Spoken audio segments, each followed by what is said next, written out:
Kalau kita melihat untuk menyatakan bahwa pendidikan Aceh berhasil, apa indikatornya?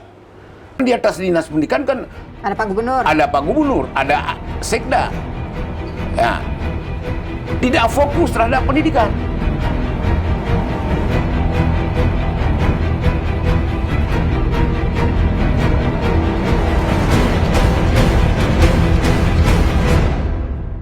Assalamualaikum warahmatullahi wabarakatuh. Kembali lagi dengan saya Siti Aminah di channel PTM, tepatnya di episode ke-26 tahun ketiga edisi Kamis 17 November 2022. Bagi rekan yang belum subscribe, silahkan subscribe dan kita masih menunggu komentar yang positif dan membangun pastinya. Baik rekan PTM, kita masih membahas tentang isu dunia pendidikan di Provinsi Aceh. Ini ada pro dan kontra terkait tentang kinerja Kepala Dinas Pendidikan Provinsi Aceh Pak Al-Hudri. Nah, kita akan angkat tema tentang anggota DPR Aceh ramai-ramai apresiasi Kadis Pendidikan. Ada apa? Bersama narasumber kita Dr. Andes Ramli Rashid, MSI, MPD. Beliau adalah praktisi pendidikan. Assalamualaikum Pak Ramli. Waalaikumsalam warahmatullahi wabarakatuh. Apa kabarnya nih Pak? Alhamdulillah kabar baik dan sehat. Terima kasih Pak sudah hadir di ruang PEHTEM. Hari ini kita PEHTEM terkait tentang kondisi pendidikan Aceh. Ini tema kita, anggota DPR Aceh ramai-ramai apresiasi Kadis Pendidikan Aceh. Namun ya, narasumber kita ini sebelumnya Kepala Dinas Kota Banda Aceh dan juga mantan Ketua PGRI. Ini Anda artinya mempunyai kapasitas Pak Ramli untuk mengkritisi dunia pendidikan. Apa yang Anda lihat kualitas pendidikan Aceh selama Pak Al-Hudri memimpin? Terima kasih ya. Tentu kalau kita berbicara pendidikan, banyak hal yang ada kaitan dengan pendidikan. Jadi tidak juga boleh kita mengatakan kesalahan seseorang merupakan satu fenomena bahwa itu pendidikan gagal. Pendidikan itu menyangkut segala persoalan. Jadi kalau kita lihat dari segi proses belajar, mengajar, berarti itu dinas pendidikan. Udah itu proses sarana dan prasarana itu juga ikut wilayah lain. Karena berbicara pendidikan, listrik juga pendidikan. Ya. Internet juga pendidikan. Apalagi masa Covid kemarin. Ya. Udah itu orang tua juga tidak lepas dari pendidikan. Jadi kalau kita melihat apakah pendidikan kita berhasil atau tidak, kita harus melihat dulu hasil dari proses pendidikan itu sendiri. Kalau dinas pendidikan, kalau kita melihat dinas pendidikan, apakah dinas pendidikan Aceh? Karena ini kan pendidikan tidak hanya di dinas pendidikan Aceh ya, di SD, SMP ada di kabupaten kota.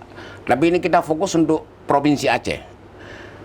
Kalau kita melihat untuk menyatakan bahwa pendidikan Aceh berhasil, apa indikatornya? Indikator pertama adalah kita melihat lulusan SMA.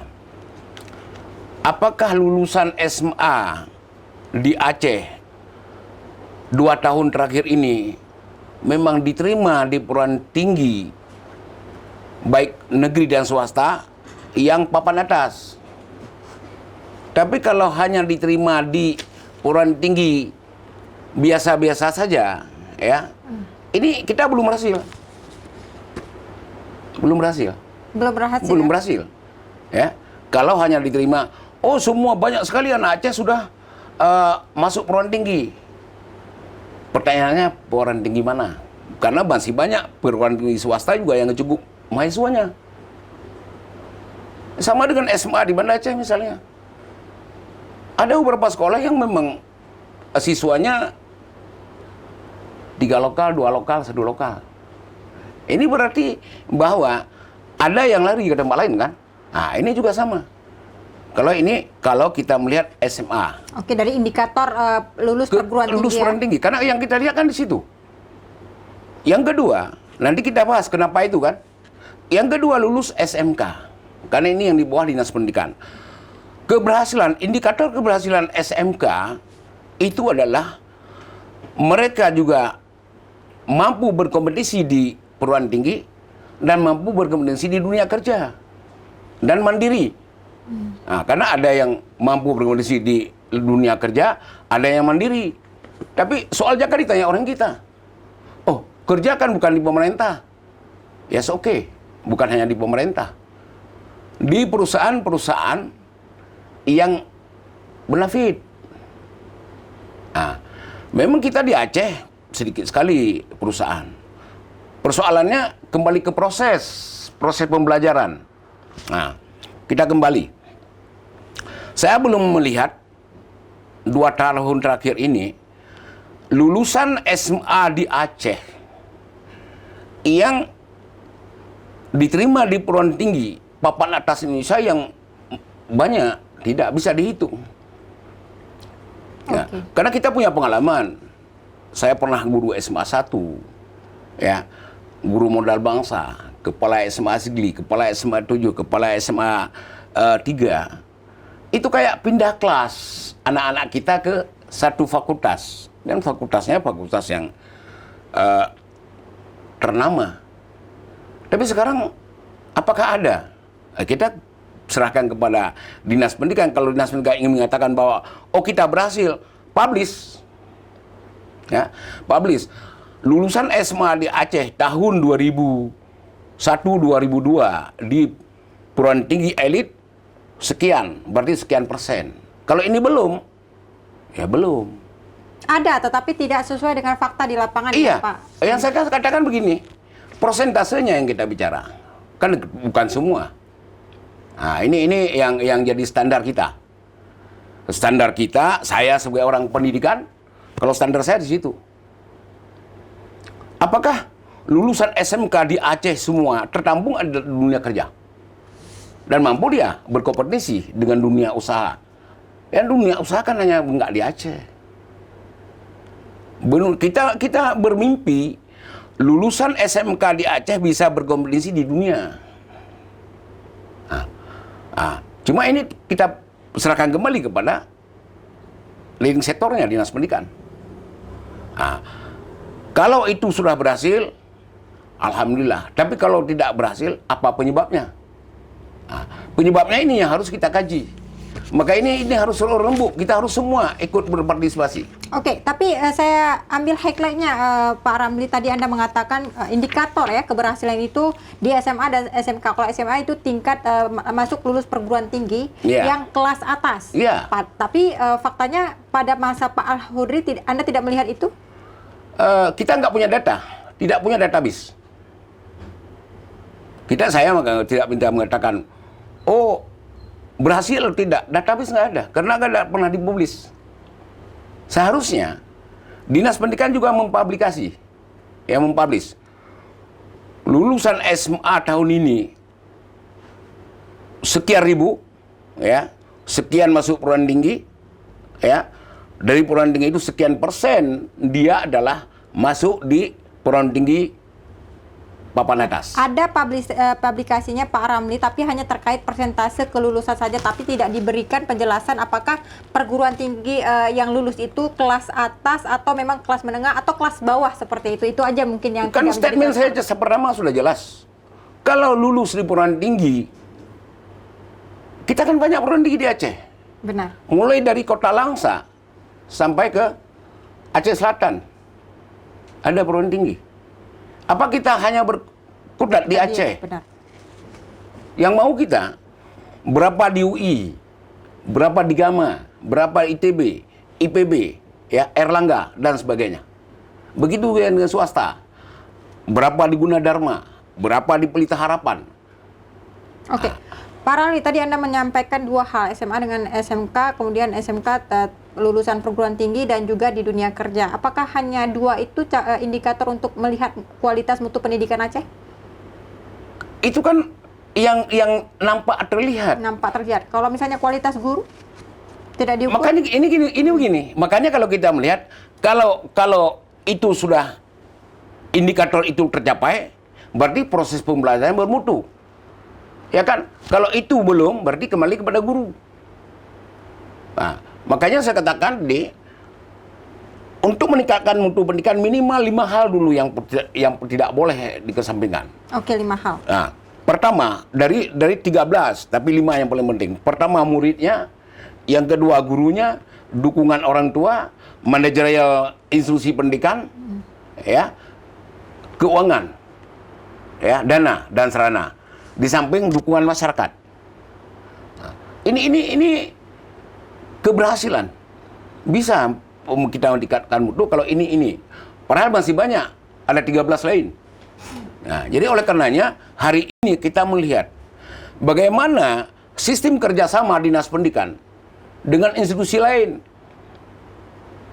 Apakah kita melihat pertama kalau dunia kerja itu kan SMK Dudi, dunia industri dan dunia kerja. Dulu, nah, kembali lagi ya, di tahun 2000 mulai 2000 ya tahun 2001 sampai 2010 itu sampai lewat dari itu. SMK itu prakerin di luar negeri. Ada yang di Singapura, ada di Jepang, ada yang di Malaysia. Kenapa? Karena ingin mereka prakerin di situ, hasilnya mereka itu langsung biasanya dia diberikan waktu kembali untuk menyelesaikan sekolah, udah itu dipakai oleh mereka. Kalau hanya kita menghasilkan lulusan SMK untuk bekerja di Aceh, lapangan kerja juga nggak ada. Nah, ini jadi persoalan. Nah, oleh karenanya, kalau itu belum berhasil, kita menelisik lagi apa penyebabnya. Penyebabnya pertama mungkin guru tidak berkompeten, ya. Yang kedua, proses belajar mengajar tidak nyaman. Ya, yang ketiga sarana dan prasarana juga belum mencukupi. Yang keempat, situasi lingkungan. Karena sekarang kan susah sekarang kita. Di satu sisi kalau guru sedang mengajar, HP sebenarnya nggak boleh. Tapi dengan COVID kemarin kan HP menjadi hal yang wajib. Iya. Bayangkan di saat guru keluar air liur sedang mengajar, menjelaskan kepada mereka asik dengan HP. Ini tanggung jawab siapa? Jadi tidak bisa kita melihat satu sisi. Di semua sisi, kalau kita mau pendidikan kita bermutu, kalau bagaimana untuk tercapai itu urun rembuk semua elemen. Jadi kita jangan saling menyalahkan. Ya ada dinas pendidikan. Mungkin tidak menyalahkan Pak Ramli, tetapi menjadi teknik positif. Di masyarakat sekarang kan saling menyalahkan, saling menuding. Kita nggak perlu menyalahkan, tapi masyarakat begitu. Kenapa mereka tidak menuding? Karena tidak ada transparansi. Artinya juga menjadi pokok evaluasi dari Kadisdik Aceh juga kan? Iya semua. Loh, tapi kan ini tanggung jawab Kadisdik untuk proses belajar mengajar, iya. Tapi kenyamanan lingkungan sekolah itu kembali kepada masyarakat. Kan sisi yang kita lihat. Proses belajar mengajar. Kalau proses belajar mengajar itu tidak berbuntu, tanggung jawab dinas pendidikan. Ya, artinya ada pelatihan kualitas mutu guru di situ. Kembali kepada guru sekarang. Guru setelah diproduk, saya umpamakan itu guru sebagai obeng. Obeng. Itu diciptakan atau diproduk oleh LPTK. Apakah Unsyah, IAIN, semua universitas yang memproduk guru. Saya umpamakan itu obeng. Dinas pendidikan atau sekolah itu bengkel. Jadi kalau obeng itu di saat dipakai oleh dinas pendidikan oleng, LPTK yang salah. Ya kan? Tapi ingat, apakah ini kita buang? Masih ada jalan. Diasah. Yang asah siapa? Kembali lagi dinas pendidikan, pemerintah daerah. Berarti guru yang kurang bermutu harus di-upgrade oleh dinas pendidikan, baik provinsi dan kabupaten kota, supaya mereka menjadi tidak tumpul lagi. Ini yang kurang. Nah, coba bayangkan, guru lulus tahun 80-an. Ya, atau guru lulus tahun 2000 lah.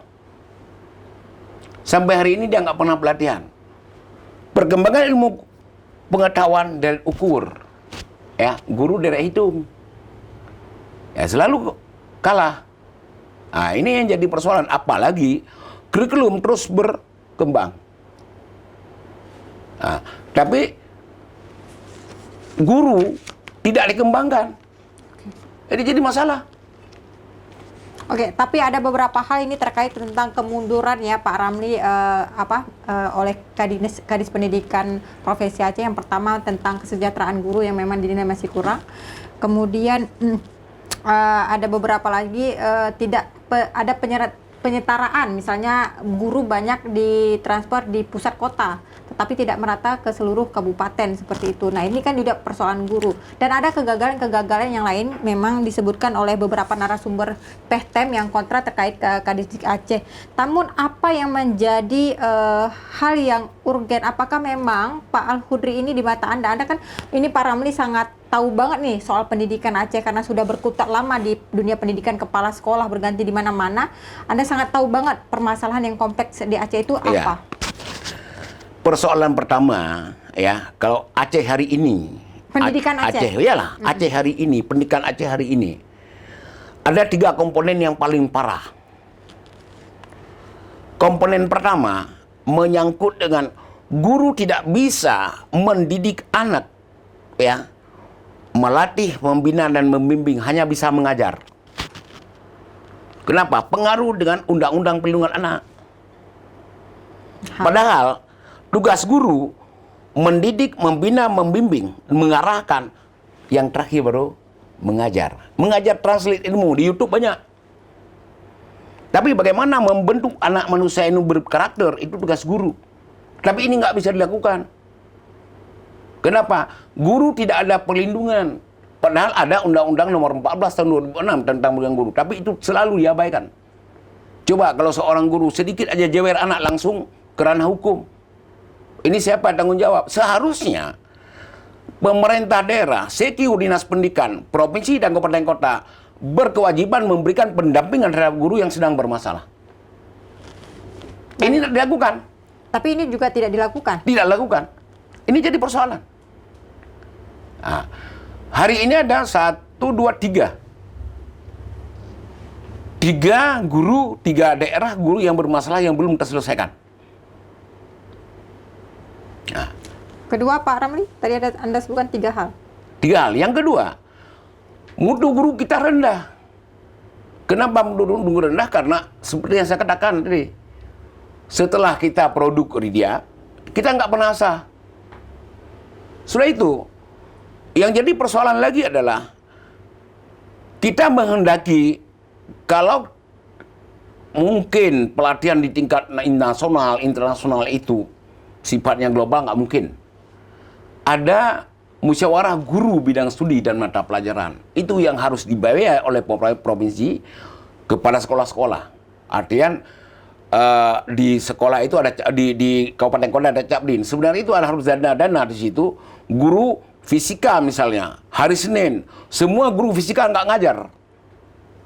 Kumpul serentak bahas materi pelajaran yang sukar. Kalau lagi sekarang kurikulum merdeka.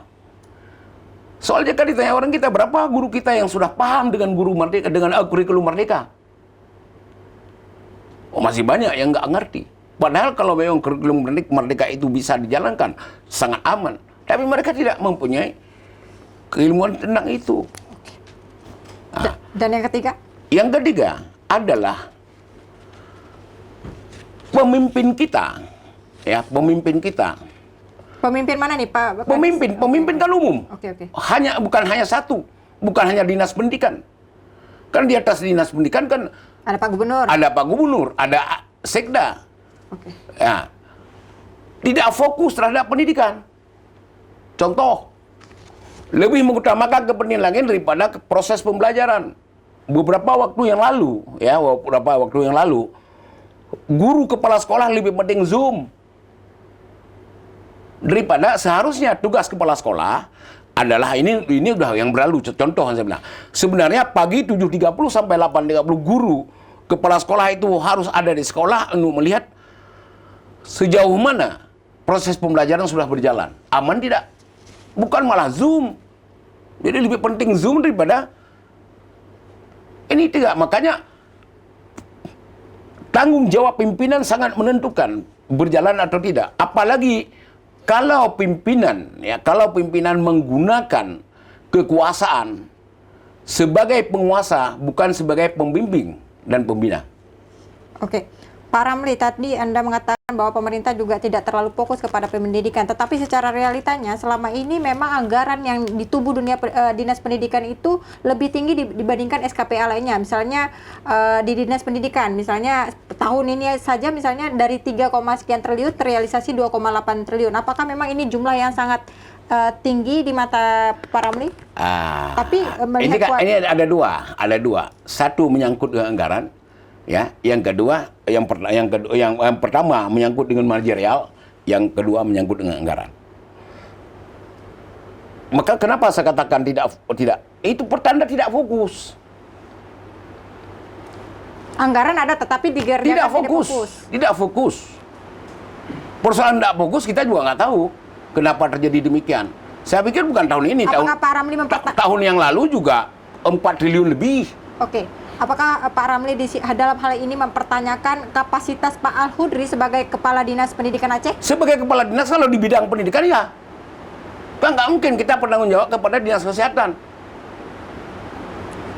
Persoalan pendidikan, kita minta kalau pertanggung jawabnya kepada Bapak Al-Hudri. Mempertanyakan kapasitas beliau sebagai pimpinan, bahwa beliau memang tidak becus misalnya dalam menjadi pemimpin atau menjadi Kadis Pendidikan Aceh. Apakah Anda mempertanyakan kapasitas beliau? Apalagi Anda mengatakan tadi beberapa misalnya kualitas atau mutu pendidikan di tangan beliau itu bobrok seperti itu. Kita harus kembali lagi. Kalau kita mengatakan apakah dia tidak layak, nggak bisa. Karena di dinas pendidikan, beliau kan induk. Di situ ada 5 kabid yang membidangi pendidikan. Bagaimana guru bisa bermutu? Ada kabid GTK. Ya kan? Bagaimana proses pembelajaran berjalan? Ada kabid SMK, ada kabid SMA. Makanya kalau kita menanyakan apakah mutu SMA sudah bermutu?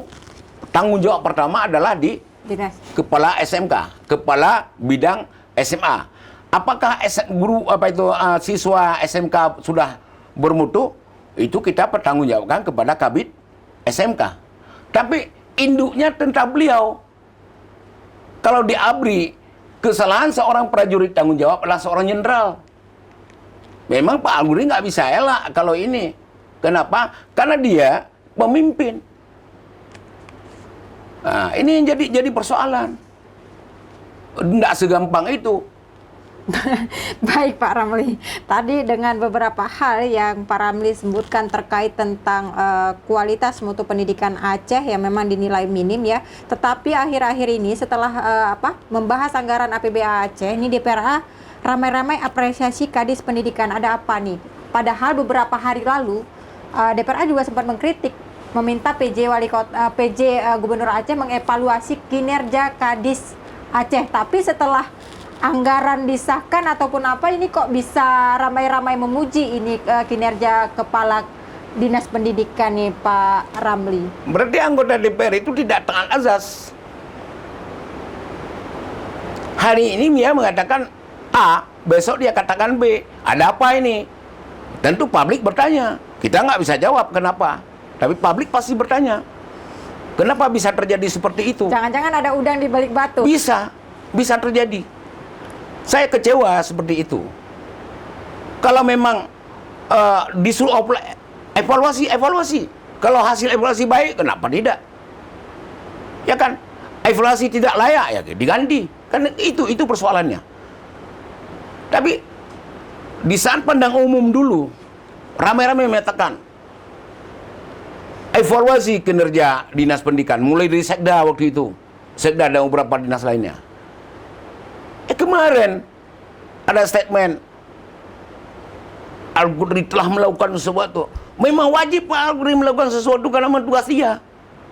Tapi tidak disebutkan apa indikator keberhasilan itu yang jadi masalah. Yang jadi pertanyaan saya, kalau beliau mereka sudah mengatakan oh Al-Qudri ataupun kepala dinas pendidikan sudah berhasil. Berhasilnya di bidang sekolah khusus misalnya. Sekolah itu apa namanya? Tuna semua tunga itu. Berhasilnya ini. Di disabilitas ya. Berhasilnya ini. Di SMA berhasilnya ini. Di SMK berhasil ini. Saya nggak menyalahkan Al-Qudri di bidang itu. Yang kita salahkan adalah anggota Dewan Terhormat di saat menyatakan di publik dia tidak menyatakan indikator keberhasilan. Itu yang jadi persoalan, yang jadi pertanyaan publik sekarang. Saya melihat beberapa banyak di podcast itu menanyakan kepada anggota Dewan yang terhormat itu. Seharusnya siapapun yang menyampaikan, karena itu mereka pejabat publik, harus ada data dan fakta. Nah, tapi kita tunggu dulu dalam 2 hari ini mungkin karena sudah ada pertanyaan publik, minta data ke Dinas Pendidikan, bisa saja terjadi. Biar aja dipublish nanti.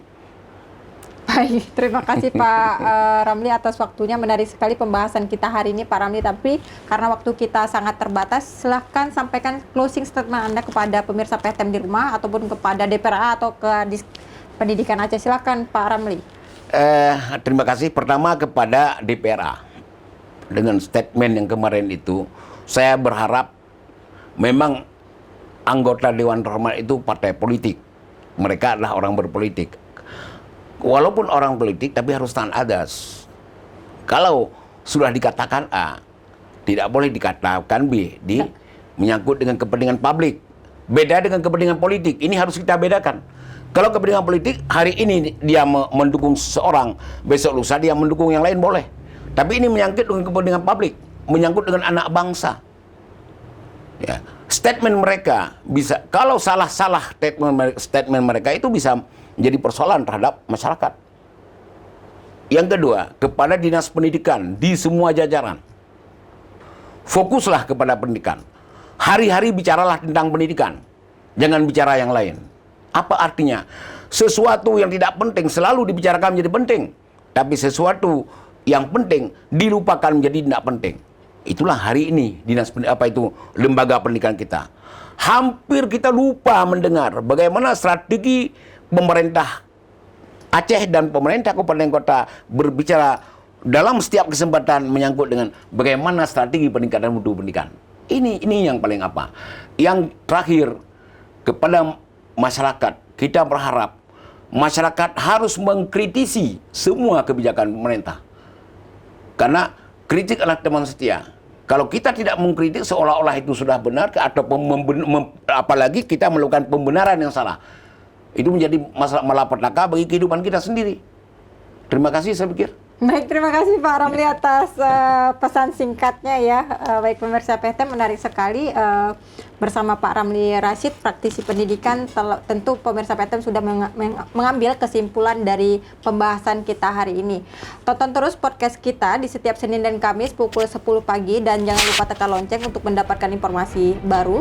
Like, share, and subscribe juga. Saya Siti Aminah mohon undur diri. Assalamualaikum warahmatullahi wabarakatuh. Waalaikumsalam.